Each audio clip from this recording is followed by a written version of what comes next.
no sumo oficial católico, nos está metiendo en un templo.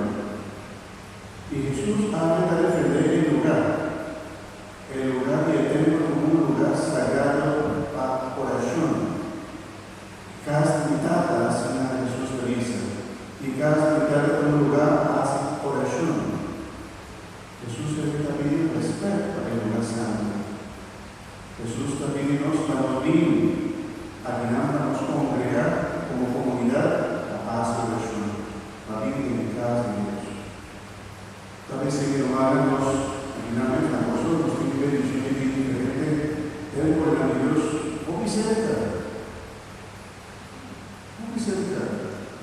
Y conocí cómo se van, el edificio tan grande, el edificio no es otra cosa a sostener. No salgo lamentablemente otro lugar, por ejemplo en la Holanda, el templo en dedicar a Dios comienza a mirar coche, a mirar biblioteca, a mirar discoteca. Lamentablemente, el lugar no te va a trasladar a Dios, a transformar vida como otros.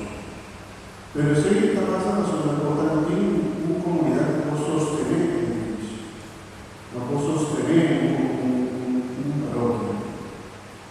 Pero si se está llamado y tú, es nada, tú estás fiel, cristiano, para sostener y ayuda para tener la vida del templo. Y tu templo también tu templo bonita, especial a Dios.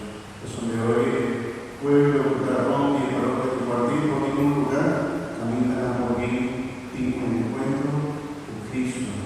Un lugar también a Dios también. Y se ve que dice, ¿sabes? Mi hermana, no somos pastor católico, usted cambia de misa, da una dificultad del cambio. Resulta que la iglesia que no está bien, o sea que tenía comunidad. No estaba en otra comunidad, no te queda con nada. Pero el templo aquí sí está en comunidad. Y tal vez se sabe que llamamos para comunidades, sostener y lo que está y los ganas. Y para seguir en eso. La gloriosa y Dios, para su presencia cerca de nosotros y para nos gracias, Señor, para todos nos da en su templo sagrado. Amén. Gloria al Padre, al Hijo y al Espíritu Santo, mañana la verdad como está bien, ahora siempre y en los siglos de los siglos. Hermana, la gloriosa, la gloriosa.